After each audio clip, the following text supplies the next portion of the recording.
Hello, beautiful people. It is me, Tasha K. with Gotta Say, and I am so excited, as always, to be with you in the middle of the Six Figure Summit on day one. Oh, I think I hear an echo. What we got? What we got going on? Let's see. Testing, testing. Do a test for me, Angela.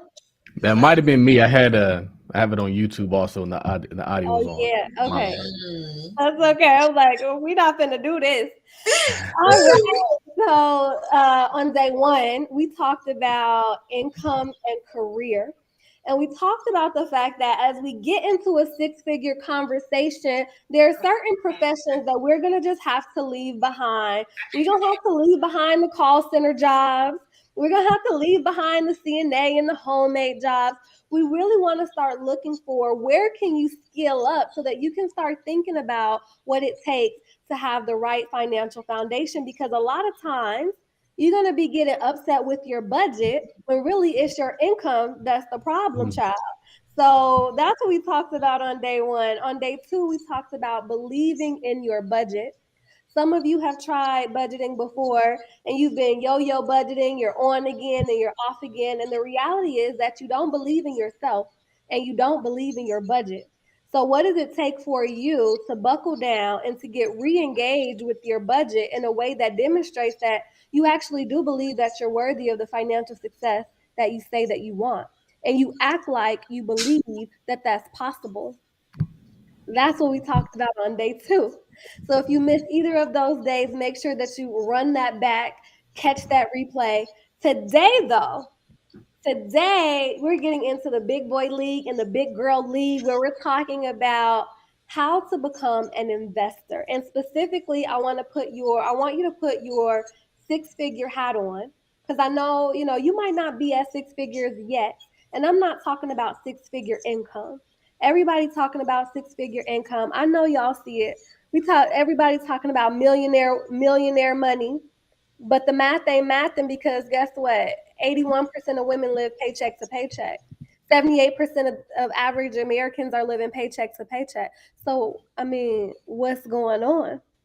So, we're going to be talking about what you can do to become a successful investor. And I have some of the best people I know in the industry to talk to you about that today. And that is my girl, Angela Matthews, and my favorite arch nemesis, Tosh Capital.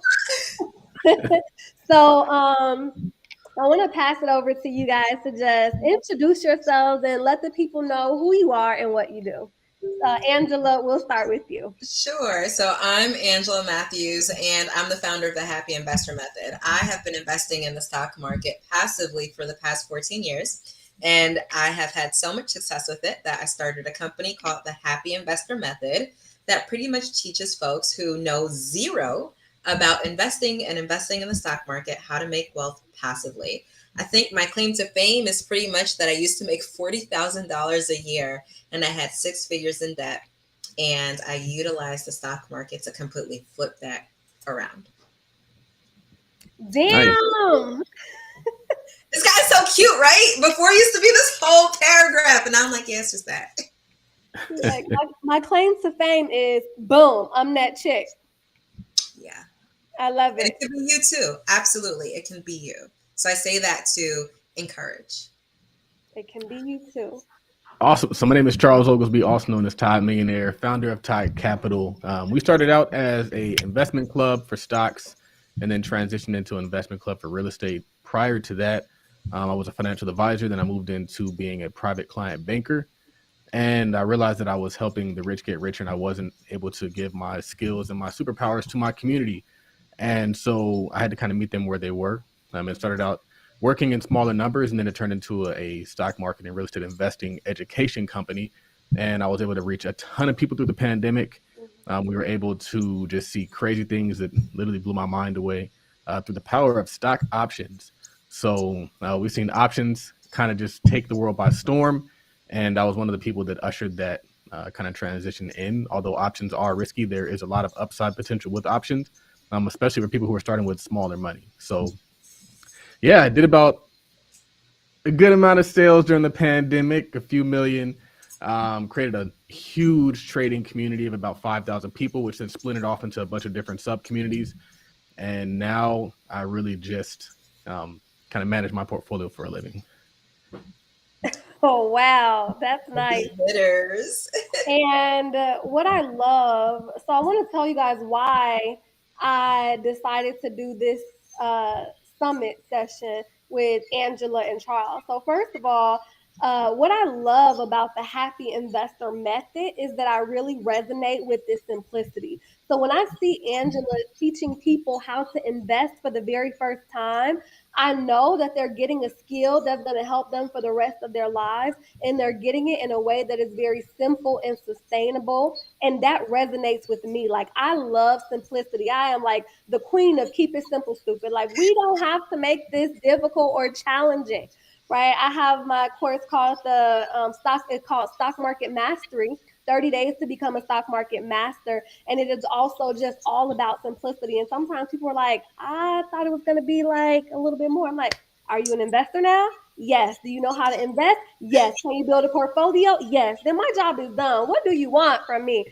And the reason that I wanted Charles here is because when I see his perspective, like he has such insight and an ability to connect to where everybody is. And I mean, he said that he wanted to figure out how he can connect with the people exactly where they are. And I feel like that's exactly what he's able to do. He creates this level of aspiration. I mean, it's so incredible to watch such that everyday people are now aspiring things that they never even knew to aspire to before. And so that's why I wanted them both here today to talk about investing with you. Thank you guys so much for being here. And I'm excited about what we are about to get into tonight. For those of you who are watching, I want you listening from a place of maybe you've never heard about this stuff before. Maybe you have heard about this stuff before. Maybe you know a little bit of something about investing. We're going to be, at some points, I'm going to be talking fast. Y'all know how I roll. Okay. Sometimes I just start going. And then other times I'm going to be talking slow. Capital joined. But as we get into it, I want you to know that the replay is going to be available so you can run it back where you need to. Get the gems where you need to. So don't even worry about it. So, okay, wait. Yeah, I don't know what happened there. There we go. Look, we lost an investor. But he's back now. But you're back. I'm ready to get into the first question because I'm so interested to hear what you guys think. So, my first question for you guys is 59% of Black women and 34% of white women, and then 42% of Black men and 23% of white men aren't investing in any assets whatsoever. 59% of Black women and 42% of Black men, they aren't investing in any assets whatsoever. When you hear that, what comes to mind for you? I have a whole sermon. Well, I will give you the 2-sentence version. And for me, it's not utterly surprising. So I know, of course, we can say that we don't get taught this in schools or our parents didn't teach us, but I have an answer that's a little bit more layered than that. And for me, it boils down to having like trauma in our cellular system. So cellular trauma. And I do think that if you come from a background where you are a Black person, African-American person of the African diaspora who is not on the continent. So there's a shift internally that we have to come to terms with, that we were once property, we were once investments. And to come to an understanding that within such a short time, we can, within 2 or 3 generations, go from being in property to owning property in whatever state that is. There's a lot there to unpack. And so if someone has a bit of hesitancy or reluctance to investing, it's real, right? Our ancestors went through a lot to get us to this place. And if there is no awareness to that whatsoever, it could be showing up for you right now. So when I hear that number, I'm just like, but how could it not be, considering where we've come from? That it makes absolute and complete sense. So for a woman. It's interesting because I was watching, I watch a lot of TikTok as I'm getting inspiration to create my own TikToks to go viral. And I saw someone, they were talking about like the things that broke down the Black family. And they named all these different things that we kind of use. And they said, it's all the above. And so I think that The income disparity is a part. Not seeing it in the household is a part. The fact that the media that we're sold really glamorizes like high level employees as opposed to business owners and investors. And so we don't really have that visualization of people who that's what they do for a living is invest. Whereas if we were to see it, I think we'd have more of it. We tend to become what we see. So I don't think that it's a single thing that is the cause of us not being investors. But I think that what's really cool with social media is we control the media, we control the narrative. And so we've seen a rise of a lot of people who are in business, who are investing. I'd never heard of the Happy Investor method, but she's out here. She has this huge following. She has a book on Audible. She has all these really cool things going on. And I never knew. And I think that's something that has kind of come as we've been able to take control of our own media and tell our own stories. So I think really what the focus should be is on finding that goal and then aiming towards that goal and continuing to educate and inform people about the power of investing and the power of business ownership, because we're going to have a hard time trying to beat back all the things that exist that have kind of put in our place in order to get us to this point. I think that there can be a mental block for a lot of people in terms of, like she said, where we were seen as property and we don't really feel like we're worthy to own things or whatever that mental block might be, and fighting through that sometimes, because a lot of people, they despise owners, they despise investors, they see them as all these negative things. And so it's up to us to show the better side and to be better business owners and investors, ethical and business owners and investors, so that we can begin to paint that picture and create a new narrative. Wow. That between both of your responses, they were so thoughtful and layered and really get to the heart of, it's easy to look at statistics, but there's actually a story behind that, right? There's actually a story for why things look the way that they do. And the reality is, we are going to have a hard time trying to beat all of those things back. So then my next question to you, which just came up just like as I'm listening and, relating to what you guys are saying. And, Charles, when you said we control the narrative, that's something that I think you're masterful at. I feel like we need to start speaking into each other. Like when we see that, like a lot of sometimes I feel like we take each other for granted in this space. Like, this is not an ordinary conversation. We're not ordinary people. We're literally trailblazing into an industry that has not typically or traditionally been open for us, and we're making it accessible to a lot of people. And having somebody who is an expert at controlling a narrative is of massive importance, because if we look at how the media creates the narrative for what is important, right? And they get to say, it's not music, and TV hasn't done nearly as much for the stock market as Twitter has. You know what I mean? Not nearly as much. And it's because of the individuals who are there, who are constantly sharing a message and letting people know what's possible. I think I think Fidelity has a Twitter sentiment index now. Have you heard of that, Charles? Like, they literally have indexes designed to figure out what is the sentiment on Twitter regarding this particular stock or industry. That's powerful. But to bring it back, what is it? How do we usher in that era where more people are being willing to jump into investing? Because we can talk about this all day long, but my intention here is to really look at how do we get more Black investors. You can go, Charles. Wow, man, it's tough because I think that sometimes we want to have like a silver bullet and we're like, this is the way we do it.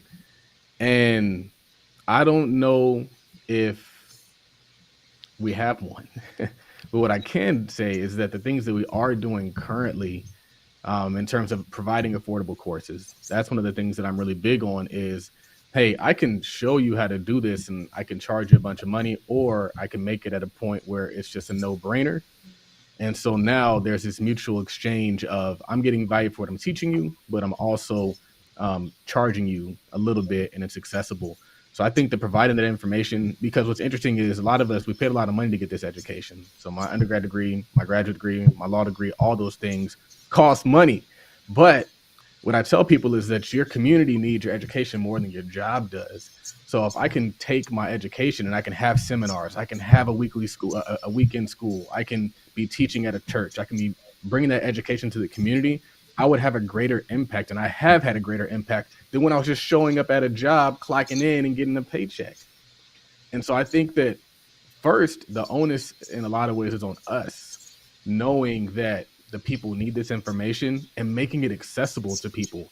It doesn't have to be free, but it has to be accessible to the people. So I think the first thing is just getting the education out there, creating the content, showing up, sharing what we're learning. And so for the longest time, what I was doing was just sharing what I was learning as I was learning it.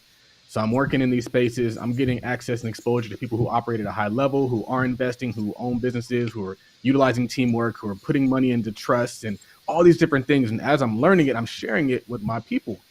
And as a result, my following has grown.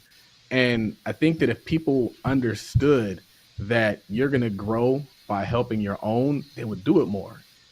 And so we got to see that there actually is a benefit to doing these things. It's not just like a sacrifice. We're not just taking the education and just giving it away, because I've more than earned enough money to pay for college and law school and all that stuff because I just showed up and gave. And so I think that in a lot of ways is that mental block as well, is not even knowing that your people need what you know way more than anybody else does. And then everybody's going to benefit and win that way. So I think showing up, creating the content, creating those courses, do not be ashamed of marketing and packaging up your knowledge, because you have something that somebody knows and wants to pay for and is going to benefit for having paid for your knowledge and information. And you just create this kind of ecosystem of each one teaching one. And when you do that, it's kind of tough to lose. And the way that I do it is I over index on a lot of this stuff. So I don't post one time a day on Instagram. I post about 12 times a day on Instagram, post about 50 times a day on Twitter. I put about at least one podcast out a week, if not more, if I can help it. And I think it's just seeing the larger picture. If we can see the larger picture, which is all of us winning and all of us growing and all of us getting to that next level, then we wouldn't be so dismayed at the work that we got to put in to get there. So it's a lot, but I think that there's an answer in there somewhere.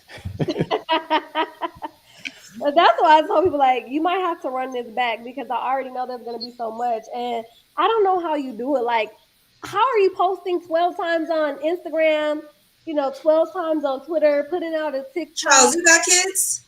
I have one kid. Yeah. And he has a wife, that makes a difference. So I just nodded. I was like, oh, okay. So that means there's a mother. You know it. And that's perfect, like teamwork makes the dream work, Wow.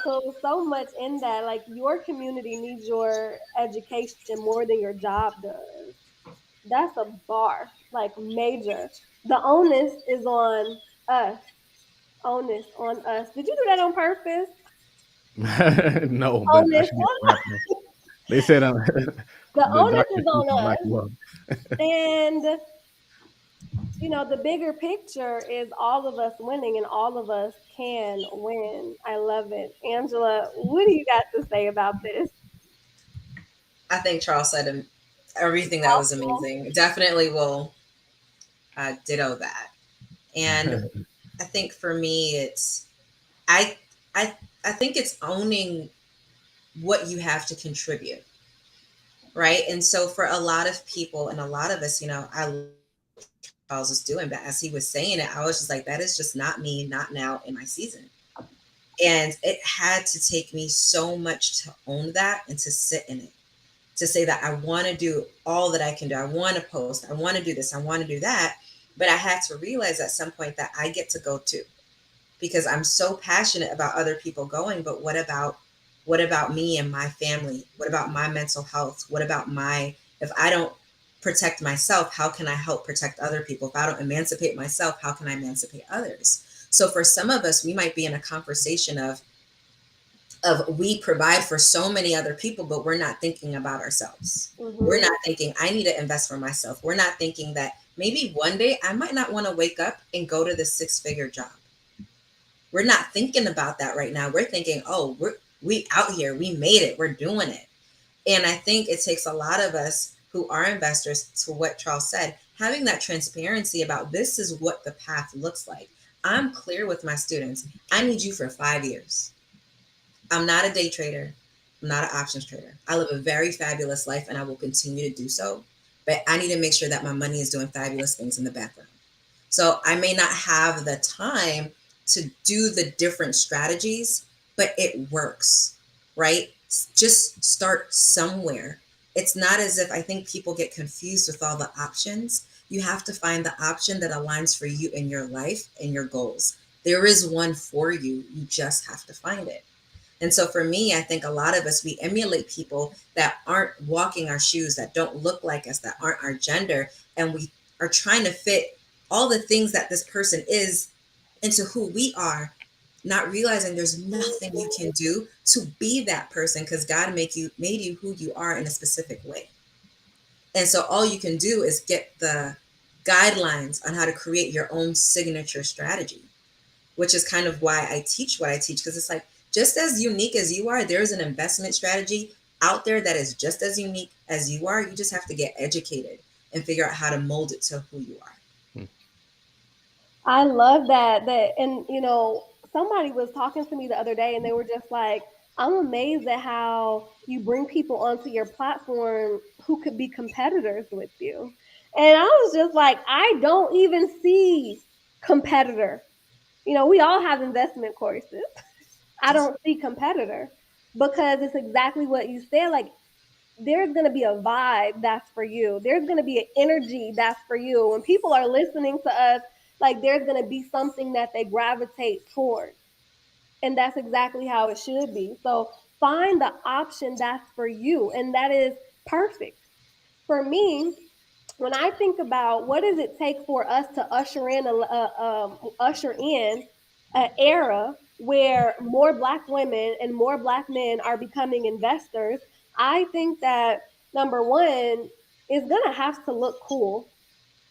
Investing's gonna have to look cool. I'm not the person to usher coolness in. I'm just gonna be honest. Like, Charles, I'll give that over to you. Angela, if you operate in the cool space, I'm gonna hand that over. I'm not cool, but I'm fabulous. Okay. I'm fun. Like, I'm fun, but I'm not like, cool at all. I'm fun. Like, I want to go kayaking. Like, nobody's trying to do that. So I know though that it's going to take a certain type of, you know, and it goes back to what you said about like where we are on a cellular level, trying to validate our own self-worth for ourselves, where we want things to look a certain way. And so I think making investing enticing is one of the things that, some people in the investment community, Go. that some people in the investment community are positioned to do. And like, we need to be propping that up, putting that up at the forefront. The other thing that I think we need to do is more partnership and more community. We need more amplification of these messages. We like, Twitter has been a great place and Instagram has been a great place to be sharing these and Facebook has been a great place of sharing messages about investing and stuff like that.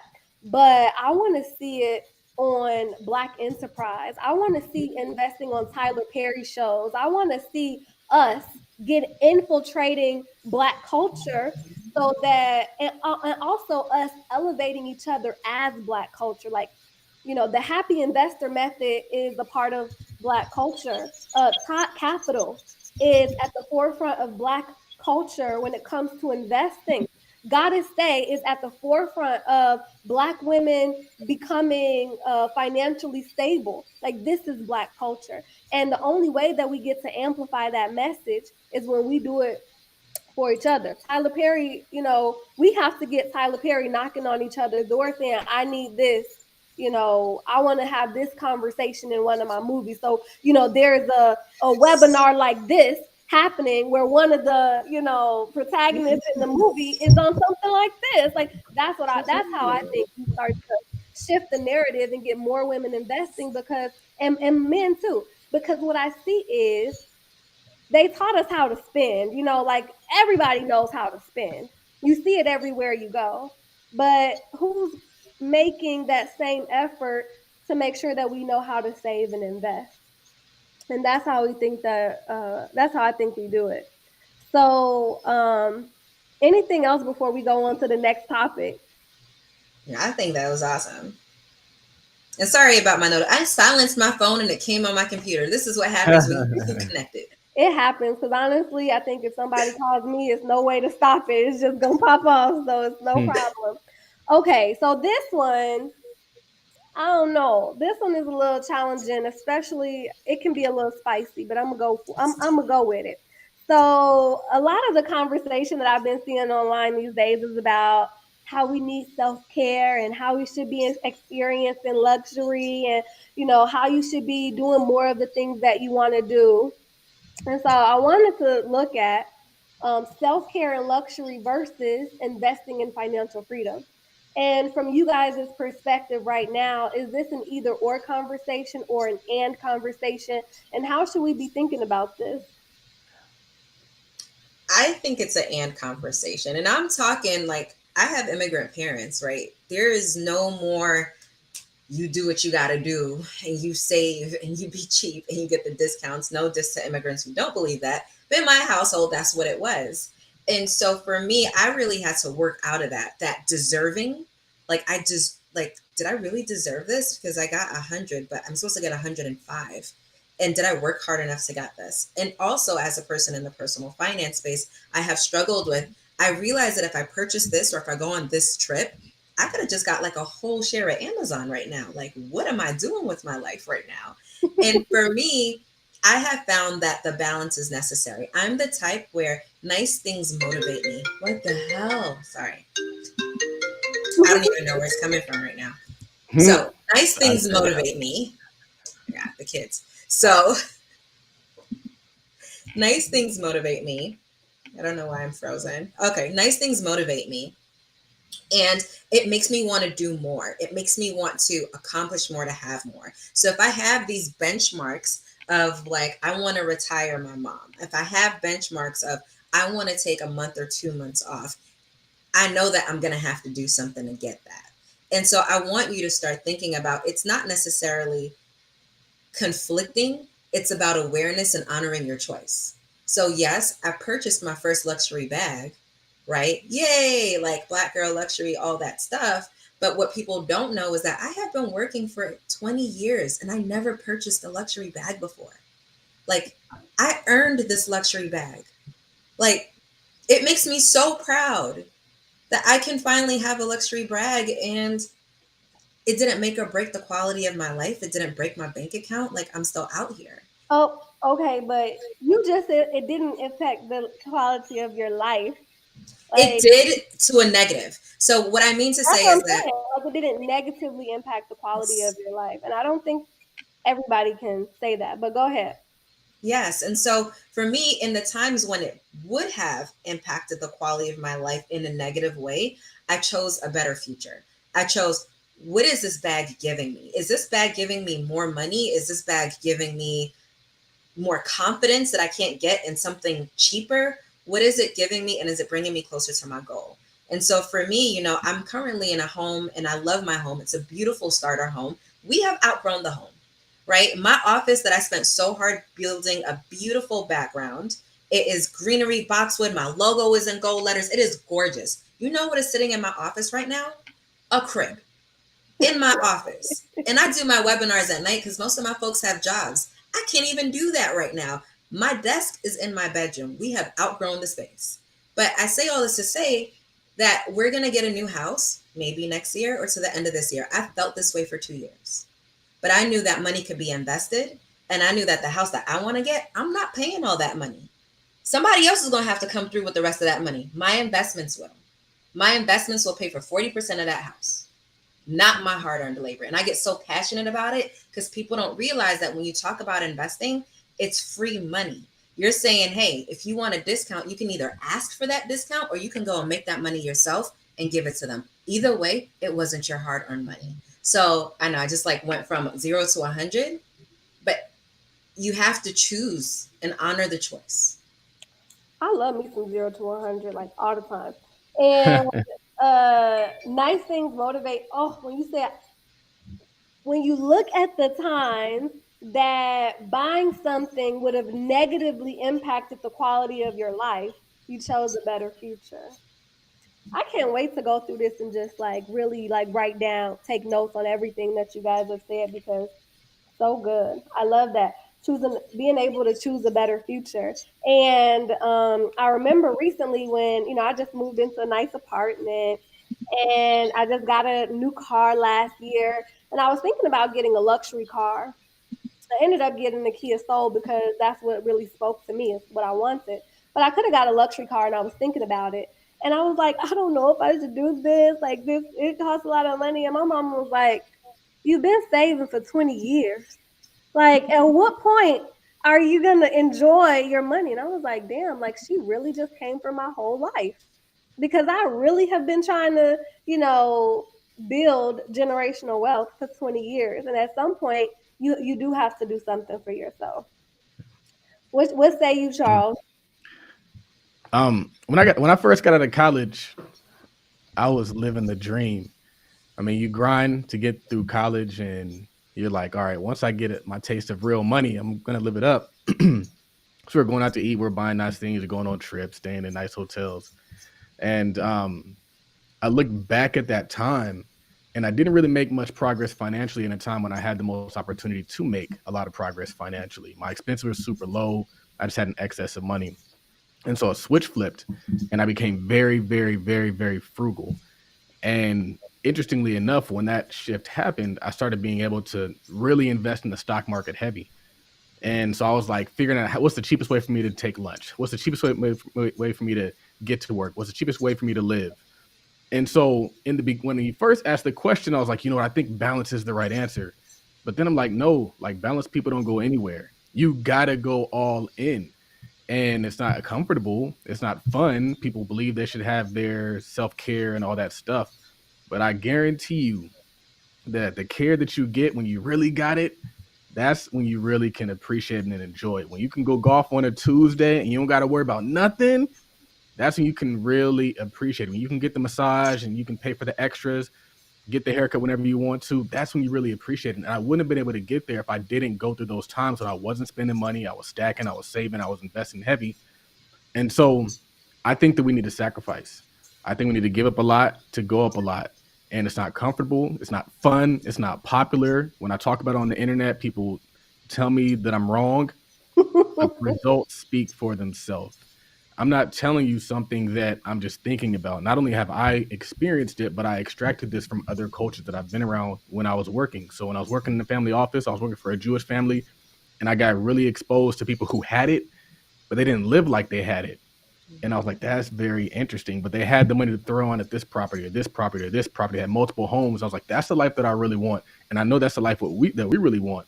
But we're so busy consuming on a low level that we can never get to the higher level. So you have to kind of punt those years. You got to punt when you're making 50, 60, and you're like, okay, well, I want to live as though I'm making 100, I'm making 200. That's a mismatch. It's not fun, but as like a coach, I would say it's my responsibility to get you to dig in and sacrifice those years for, like you said, a greater future. Man, you said we're so used to consuming on a low level that we never get to experience what it's like to consume on a high level. And for myself, I be wanting people to be in a space of alignment. And I don't like when things seem hard. But I've just looked at it up and down in every which way, and I can't see any other way for us to get to the financial space that we want without sacrifice. When you are 400 years behind, right, that's just the math is sacrifice, period. Like there is, and it's like you can stop and smell the roses sometimes. Absolutely. I was talking to my sister should have six-figure wealth by now, but she doesn't, and it pisses me off. And I'm like, ma'am, I create six-figure wealth.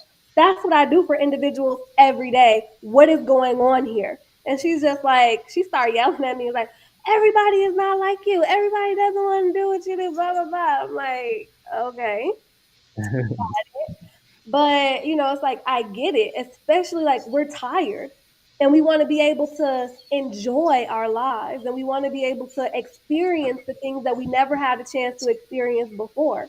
But you have to remember that you didn't come all this way just to stop before you get to the finish line. You didn't come all this way just to party at the 500-meter mark or whatever. I know nothing about racing or running. But, so it's okay to stop and smell the roses occasionally. But you really want to stay, buckle down and keep going until you get to the finish line. And the closer and closer you get to the finish line, you'll start to see your quality of life is different.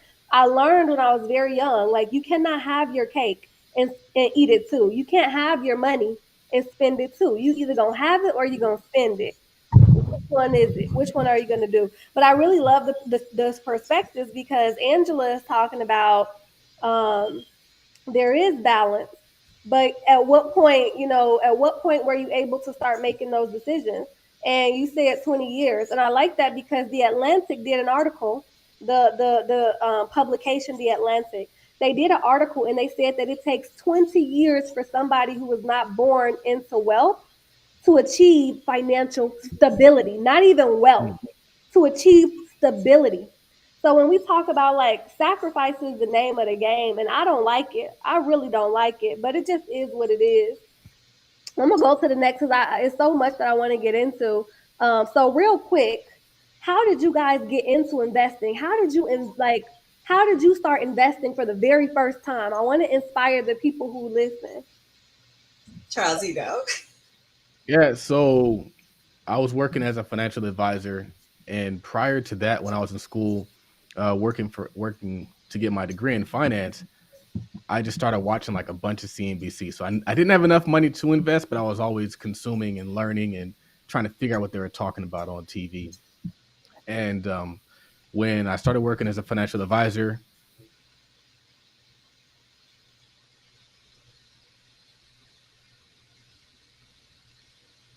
I'm not sure if you can hear us, Charles, but you broke up just a teeny bit. So don't give up any good stuff. You're hello, frozen. um, Okay, so you said you didn't have enough money to invest. Are you there? I'm here. Can you hear me? I can, Hello, yep, I can yep. Yeah, see you're you. here now. You good to go Oh, now. yeah, so I was working as a financial advisor, Series 7, Series 66, all that cool stuff. Opened up a brokerage account and I put like $400 to buy some Bank of America stock. And this is in like 2008, 2009. The reason why I even saw the stock as lucrative is we saw a bunch of other clients who are buying these bank stocks on the low, and she put like 3 or 4 grand into it and made a good amount of money. So I was like, maybe I should buy some Bank of America stock. And so I bought some Bank of America stock, which kind of leads into my story where I told people, like, when I first started investing, I was chasing what everybody else was buying. I was chasing the hot stuff, the high flying stocks, and I learned very fast that that is now not how I wanted to be an investor, because usually I was buying too late in the cycle and it would correct down and I'd lose money. So in the beginning, I started out really small. I started with that, and then I ended up leaving that company and I sold that little baby position and I started trading like penny stocks. And I was like, let's see if this penny stock thing can work. Everybody talks about penny stocks, and I didn't have any success with penny stocks. So I scrapped the penny stock play. And that's when I got very, very frugal, because I was like, you know what? I don't want to invest at a low level. And I feel like if I just have a little bit of money, I'm not going to be able to make the money that I want to make with investing. And so I started to like downsize everything. I had a nice apartment in downtown LA. I downsized it. I had like a little micro studio. It was a ghetto experience, but I was saving money the whole time. Um, and then I was able to start figuring out what was going on. I bought some Tesla really, really early on. And this is like when it was under $100. And I remember it popped one day and I had like a good amount of money in the stock, and it popped post earnings. It was like the first time making a profit or something. And I made maybe it was like $3,000 overnight. And I was like hooked, and used that $3,000 to pay for some law school debt and get law school back going. And from then I was a believer. So so I started investing a little bit before 2008. I've been an investor for about 15 years now. And I invested in Washington Mutual at the same time in 2008 when everything was going down. And I was like, I used to bank with Washington Mutual, and I was like, oh my gosh, like, the stock has gone down. Like, let me try this out. I lost all my money because, as we know, Washington Mutual doesn't exist as a bank anymore. And that was my first experience with like a major loss in the stock market. And it taught me so much. And I really love how I invested in the losing bank and you invested in a winning bank and went on to make a lot of money. But there were lessons learned either way, right? Either way. Whether you lose money or whether you make money, it's going to inform you about how to make the next play. So I got it when you said like you had a job, but you said that you weren't making enough money to invest. So for you, what did it mean to be making enough money to invest? I don't think that I wasn't making enough money. I was just I don't spending too either, much. but yeah. So like, Right. let's tell the truth. Okay. I was living it up. I was in downtown LA. Like I said, I had the luxury of Ah, It's okay. The vibes are very high. When things go crazy like this, I just think our frequency is just so it's off the off the chain chart. I don't know that what's going the internet on. can't keep up. It's Sorry, okay. guys. It, That's how much it's needed on the other side. But wait, okay, so what was your mindset? Because it takes a special type of person to downgrade from like a luxury apartment to like a ghetto experience studio. So yeah. how did you even get your mind to accept that? I'm always looking at where I want to be. And so I never really focus on what I'm giving up. I focus on what I'm gaining. And a lot of times what I have isn't what I want anyway. So it's like I have no problem giving up this current existence to get to the actual goal. So I mean, yeah, we were living well, it looked good, but it was tight. And I've been through a situation where like I lost a job and I'm like scrambling around trying to figure out like how I'm gonna continue this lifestyle. And that was another thing is like I needed to kind of build in some insurance. And so for me, I started looking at, okay, I need to always have another source of income that's not this job because I never want all my income and all my livelihood to disappear and then my lifestyle to go with it. And then I also knew that I had to also manage my finances in a way that could also have the cash as a form of insurance as well. So for me, I think that the family that I was growing up in was a very hyper consumer family. And I had to break away from that because my mom is still like that today. She's like, oh, well, you should be buying this, you should be buying that. And I was like, well, just because I got it doesn't mean I need to spend it. I kind of want to hold on to what I have. And so I had to like rethink what I learned growing up. And I'm the kind of guy who, like, sometimes if what I'm doing isn't working, I'm going to try the opposite. Maybe the opposite's not the best way to do it, but that's what I did. I was like, you know what? I'm spending really high now. Let me flip this on its head and then see what I can accomplish on the other side of this. And I started to see some growth. And so that's kind of where I ended up on that. It's like the goal that I wanted and getting through law school is really important to me. I started law school, stopped law school. And a large part of it was because I had accumulated like a little bit of debt that the student loans wouldn't cover. And so I had to cover that balance. And so I took a whole year off and then I just got that balance back up.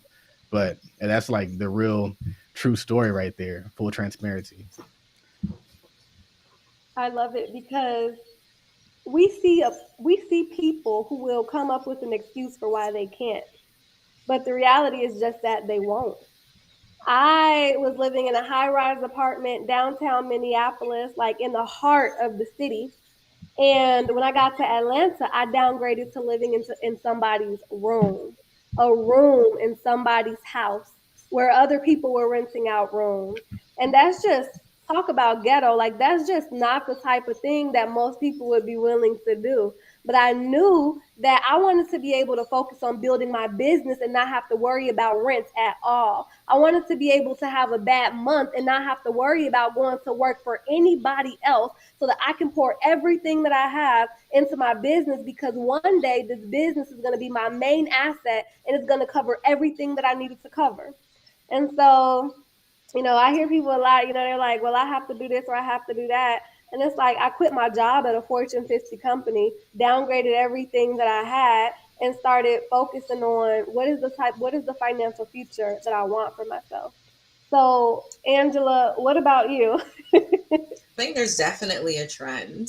If you're listening and you hadn't realized that, I think there is a come to Jesus moment where you go accepting everything that you've been told as the absolute truth, as your truth, and then something happens and you realize you don't want, this isn't your truth. And for me, that happened when it was my last job. It was around 2008. And it was right before the recession happened. So I was We kind of all kind of getting into this. right. And the thing is, I knew I actually I was a summer analyst at Goldman Sachs, which is the leading investment banking company firm, and I'm sure they had their part in what happened. We all did, who was a part of the industry. Just gonna throw that out there. But the thing is I knew that I didn't want anything to do with all of that, so I didn't go back into it. And I literally, I was having anxiety attacks in the stairwell of this Brooklyn job. They were paying me $40,000 a year, and I was burnt out. And I just needed to know that there was another way. Like someone just had to tell me this ain't it forever. Because when I looked around, this was it forever. People working the 9 to 9 under the guise of it being 9 to 5 until they just couldn't work anymore into their 60s. And then they passed away after being retired. You know, it was just the weirdest thing. And I was like, how do I do this? So I went to the smartest entity that I knew, the smartest being, and I went to Google and I literally Googled, how do you become rich? Because I was just like, I just don't see it. No one around me is this way. And when you don't have access, you just try to figure it out. And so I did. I Googled it and I was like, how do I become rich? And then a lot of folks were saying, oh, well, most people who are wealthy, and at this point, most people who are wealthy inherited their wealth. And I thought, well, I didn't come from a super wealthy family, so that is not going to be my situation. Like, I am the plan for my family. Like, I am the retirement account. They put all their dreams and hopes in me, and I'm making $40K a year to barely even support myself. So then I kept on, I put self-made. After like what seemed like hours of searching, it finally came. You do entrepreneurship and you invest in the stock market. One fuels the other. And I did both. That was my last job. My first entrepreneurial endeavor was a jewelry business. And I would sell in the streets of New York City. And it wasn't making a lot of money, but I thought every $100 I make, I'm investing 10. And I thought about, what does leverage mean? I constantly revisit this. How much of my money is going to be spent on something versus how much of it is going to be someone else's money that I got? And I'm not talking about debt. And I started investing with debt.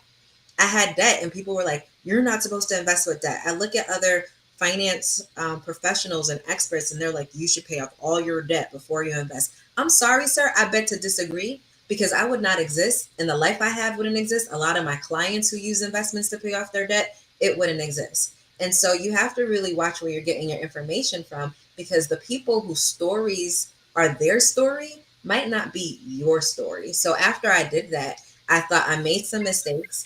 I invested in my education, similarly to what Charles said. Like, when you see me, I am coming with thousands and thousands of dollars worth of actual coaching and mentorship, as well as actual mistakes lived and breathed. And you are paying for that shortcut. And for me, I didn't mind paying for someone else's shortcut because I had to catch up generationally and I needed to collapse time, which is why I am the age I am. I have what I have. And that's just the way it worked out for me. And so for you and for all of us, as you can tell, we all have our own stories, but you have to make a choice that it's not going to be your story forever. And then you have to act on that choice. So I want to get Crystal, what was that point? Where were you when you made your first investment? Were you working at the investment bank, or was it after, when you were working in the jewelry business? I was working as a recruiter in a web design firm. So after I left, I was 22. I was 22 years old. What was your age, Charles? When I started investing. Yeah. I'll say 19. Yeah. Yeah. 18, 19. Oh, hold on. No. I take that back. I started after college, and so I would say I was actually like 22. Okay. So I think I win as the youngest. I think I was 19. And it was something that you had said, Angela, I literally Googled, just like you, but it was different. I Googled how to save for retirement, how to open a retirement account. Because I was listening to this old white man talk about how if you want to build wealth, you have to invest. And I was like, I'm no rocket scientist, but I think I could figure out how to invest. And I just typed into Google how to invest. And the thing that came up was a Roth IRA. And I was like, what's that? And I would Google, what is a Roth IRA? And then it brought me up to T. Rowe Price, the company. And T. Rowe Price literally had a quiz that you could take, and then they would recommend a stock. I took the quiz, they recommended a stock, and I started investing into that stock with $50 a month. That's it. Next thing I know, I was maxing out my IRA. I was using birthday money, holiday money, all of that. So we don't have a lot of time. So there's two more things that I want to ask, and we don't have to be quick because it's 8:22, and I want to respect you guys' time and get you out by 8:30. My first, my next question for you is, what do you think about integrity in the financial space? So, in the space of Black wealth on social media, there is a lot of scams going on. There's a lot of people who aren't doing what they say that they aren't delivering what they say they're going to deliver. Charles, there was a time on Twitter where people were calling you a scammer and all of that. Um, and what do you think about the integrity of the financial space on social media? I think that I feel like and that's kind of an interesting question to answer because I want to make sure that I respond to the second part of that question. But I feel like sometimes we as a community can kind of ruin the things that are actually there to serve us and help us. And a lot of it comes from jealousy. And a lot of it comes from maybe feeling like there's not enough to go around, or feeling like because somebody else is doing well, that you can't do well. And I think that that's a scarcity mentality. And I think that you can't create wealth with a scarcity mentality. So I would say that integrity or the lack of, there really is no place for that in any form of business. And so I think that, like, because we've seen it with Tulsa Real Estate Fund, we've seen it with mostly, I would say, Tulsa Real Estate Fund, which is the most obvious example. But I think what kind of struck me is you had a bunch of people who saying like, "Oh, you can't succeed with this because we're Black, we don't have any money, blah blah blah," and then it succeeds, and it's like, "Oh, well, it must be a scam." And so people are quick to call out the things that are good for us a scam, and then go celebrate the things that are intentionally destroying us, like rap music and entertainment. We love those things. We love talking about LeBron James. We love talking about all those things. Even if it doesn't destroy us, it's not growing us. And so this is kind of off topic a little bit, but It's on topic. I think that the word scam is, I think, very loosely used on the internet. And this is why my thinking is like, okay, what actually is your issue? Do you have an issue with the product? Do you have an issue with the pricing? Do you have an issue with, what do you have an issue with? Because when I started seeing success in my product, it was never because I said it was these great things. It's because the consumers were saying it was a great thing. My marketing was really just saying, look at what this person said. It wasn't me creating false testimonials. It wasn't me going up there and drumming up information and saying, hey, this. And so I think that as a culture, we got to be very conscious of striking each other down. We have to be very conscious of destroying what other people are building, because, again, I built a group that had about 5,000 people in it. It's a lot different now. It's about half the size of that, if not a fraction of that. And a lot of that came because people were counting my pockets and like, oh, how's he able to make this much money doing boom, boom, boom? And so then they proceeded to destroy it instead of saying, hey, how can we collaborate to make this even bigger? And so my one of my struggles is elevating the community and not being frustrated by the same community, because we all we got, man. We all we got. So it's like, whether you love it or hate, we all we got. And so that's what I would say. I think that I have been around for a very long time. I've been doing this for a long time, doing nothing but free content. I did a podcast for free. I did an investment club for free. I did a blog for free. I did social media content for free. I've done all these things for free. And then when things start to kind of be monetized, now we question it. So I can't really, in my opinion, I can't answer that question because it's not up to me.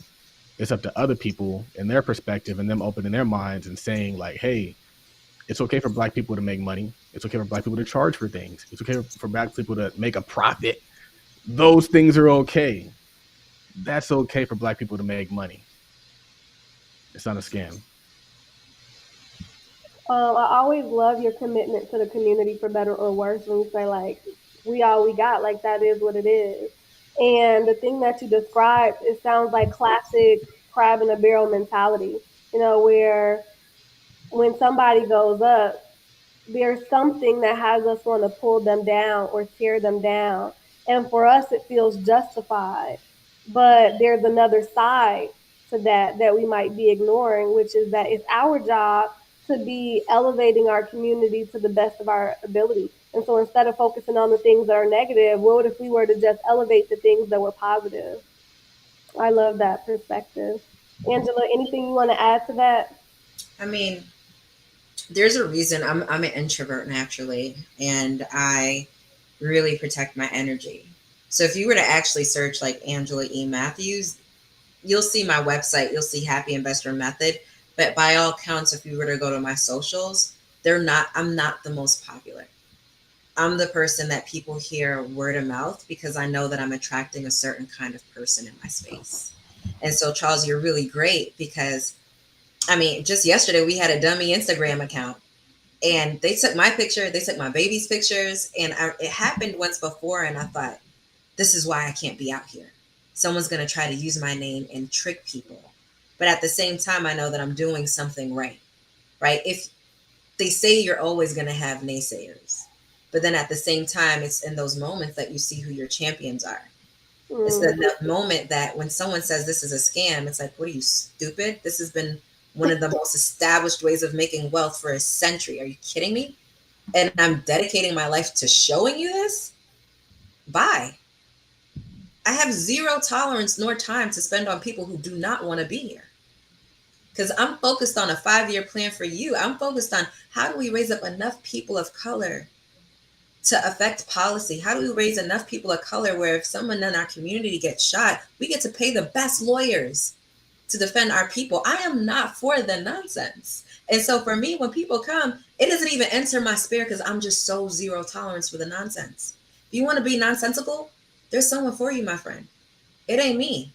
And if I have to pay daycare to watch my kids to be on here with you, you best believe you're going to pay for that daycare.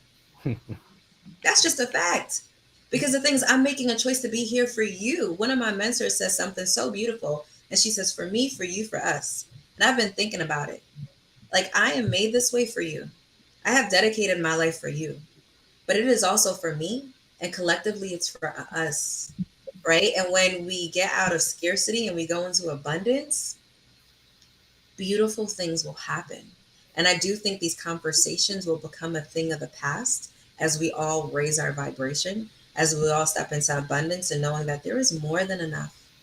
I mean, you've got 3 folks out right here who we all know our stuff in our own right. And I'm looking at Charles, I'm like, yo, we need to collaborate because there are people that follow me that they're all for you because you offer them something so special. I'm looking at Tasha like, I have people for you that's all for you. Right. And so the same thing is there's so much for all of us, but do your due diligence. Right. I have someone who's impersonating me right now. Right. You're smart. Go and Google a proper website. Make sure there's an @ not a Gmail.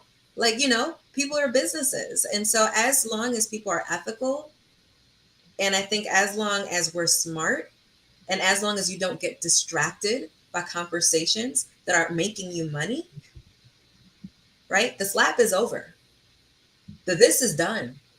How much money has your wealth increased in the past 24 hours to 2 weeks to 1 month? If you don't know that answer, you're focusing on the wrong thing.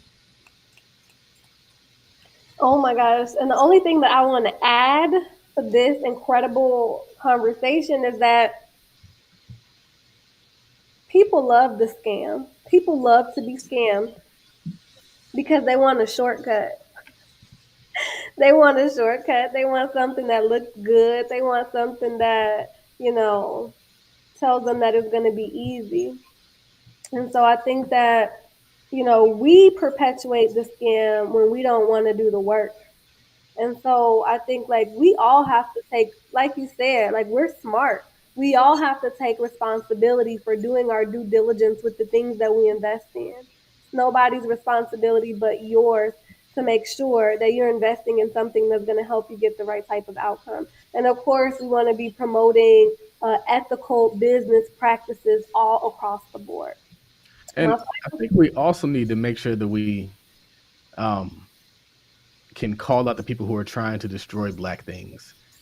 And I think sometimes, because I've seen it where you have people who, there's YouTube pages that are literally just built to destroy other people's other YouTube um, pages. I think we as a culture, if you don't like something, build something better. Build something better so we can have Oh two my dope gosh, things. that's what I was thinking about the Tulsa real estate fund guy, and I'm just like, I'm not mad at him. I'm mad at me because I could have, instead of hating on what he did, I could have built something better, but I didn't. So what am I gonna say? And I think that's the most important thing. And also realizing that the things that we're building can be bigger. And so it's like, okay, you built a company that generates $100,000 a month, but there's companies out there that generate $1 billion a month. And so we're destroying just because we never seen it. We're like, oh, $100,000 is too much for one person. But how many people is he helping? How many people is he inspiring? How many people are going to come behind? There's somebody who took my model and he makes $1 million a month off of my business model. And that's just inspiration for the next person. And so we have to focus more on the building blocks. And we're very good at destroying things. We're very good at tearing things apart. We're very good at picking things apart, finding the flaws in something. And that's not productive behavior. That's not productive behavior. So I would recommend that we as a culture focus more on what we can create and what we can build as opposed to what we can dismantle. It's just not lucrative. And it's something that we do a lot. I mean, even if it comes down to police activity, it's like I'd rather us figure out a way to build a better police or build whatever that looks like than to just sit there and throw stones. And that's the overarching concept that I'm trying to explain is like as a culture we got to dissect that. We got to take that piece and say, all right, that's not productive. How can we put it and make it productive? Hating on this person is not productive. And we are the bearers of the culture shift. Like that's on nobody but us. My final question for you guys is, there's a lot of investment moving into the crypto space. People have shiny object syndrome. They want to go after the next cutest thing. One of my business associates was telling me today, like, you got to learn how, you got to find a way to get into crypto because people are getting bored with the traditional financial topics. And I'm just like, that's not for me, right now. So, what do you guys think about the future of money?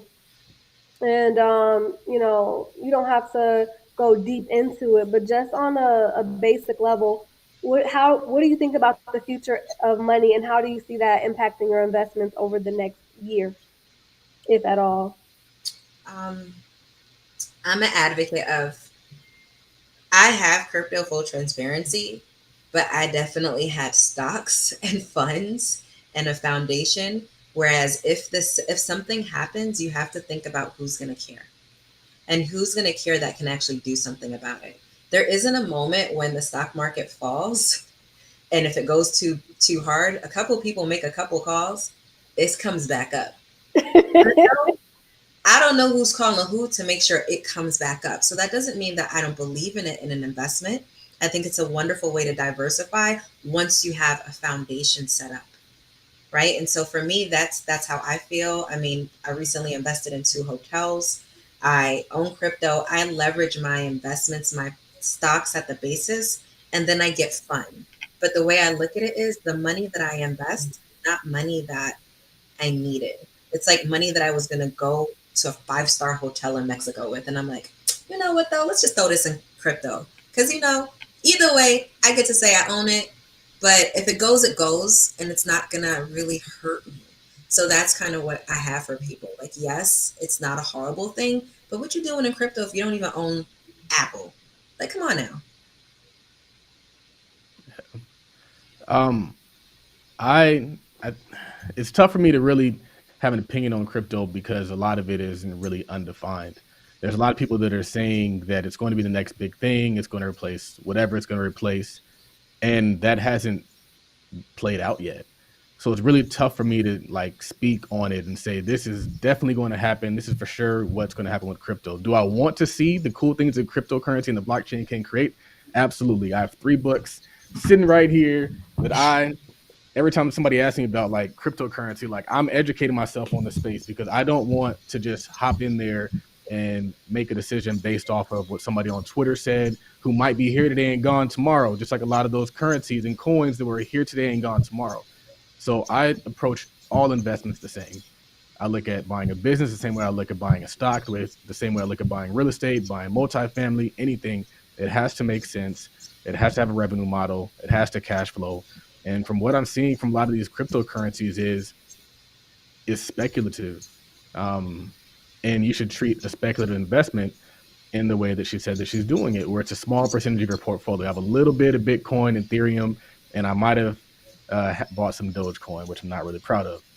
But it was not the most of my portfolio. But I do have some exposure to it because, I mean, just like you learn to invest in the stock market by getting exposure to it, I want to learn to kind of figure out what's going on with cryptocurrency by getting exposure to it. But I'm not professing it as the next big thing. I'm not professing it as whatever. But is it technology that could improve things and ultimately come to fruition? Absolutely. But I compare it a lot of times to the .com bubble or just the .com whole thing, where great technology, great concept, but there's only one Amazon that made it out of that whole thing. Out of all those companies that popped up and said, we're going to be the next big pets.com, whatever.com, one company is still standing and it took them 20 years to get there. So we'll see what that company is or what that coin is or whatever plays out for cryptocurrency.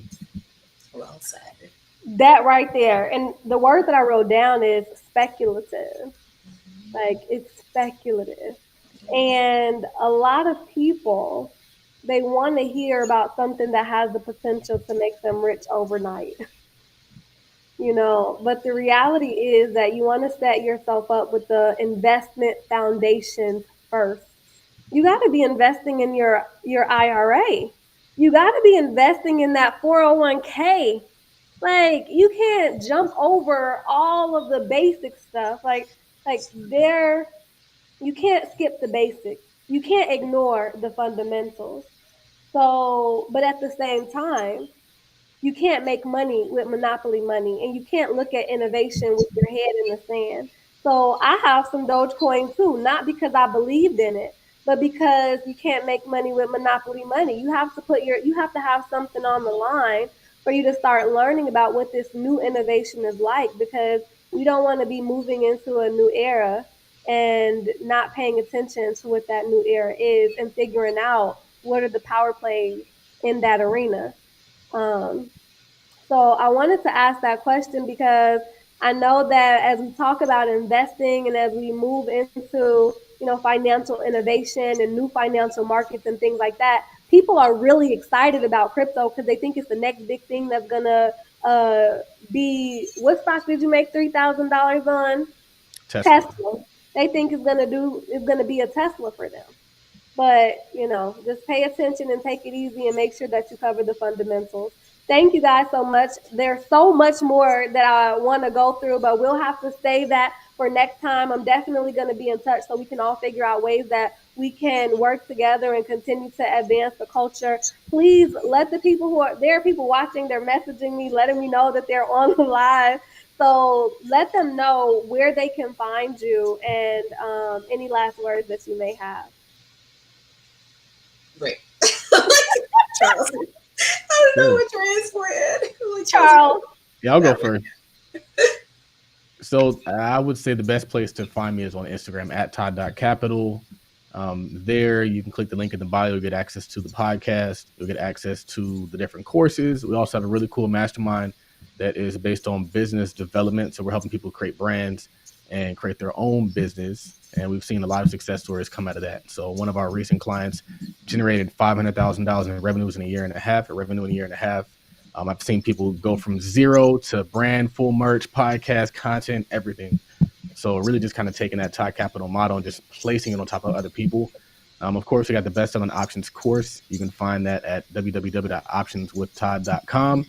And I'm on Twitter, wilding out at Real Tide Billion. And that is me. Oh, also, we're doing a podcast tour. So we're going to be in Atlanta in the middle of May. We're going to be in Dallas, or we're going to be in Houston. We're going to be in Miami, and we're going to be in Los Angeles. So if you guys are in either of those cities, make sure you check us out. And I'm Angela Matthews. You can find me at Happy Investor Method. And I send love notes through email. So you can get on my email list through happyinvestorguide.com. Just throw your email in there. And we've got a first stock challenge happening right now. So you'll get an email and you can check us out there. But really, I communicate through email. I got 2 kids, a whole life, and I'll meet you where you're at through my love notes. I'll make sure that they send me what they need to send. So make sure that you're on our email list so that I can send that to you and make sure you get it. I'm going to be sending all of this at the end of the Six Figure Summit because, like Angela said, I do have a life. So with all of that being said, thank you guys so much for showing up. This has been day 3 of the Six Figure Summit. My name is Tasha K. We Gotta Stay. And we help women and all working professionals take control of their finances so that they never have to worry about money again. And Gotta Stay means that I believe in your power to take control of your financial future. You are not helpless. You are not hopeless. You are not powerless. You have the power to take control of your financial future. Thank you, guys. Thank you, Angela. Thank you, Charles, so much for being here from the bottom of my heart. I really, really love and respect you guys. I love and respect what you're doing. And I appreciate you for being here today. And it's absolutely my pleasure to share your message with everybody. Thank you. Bye.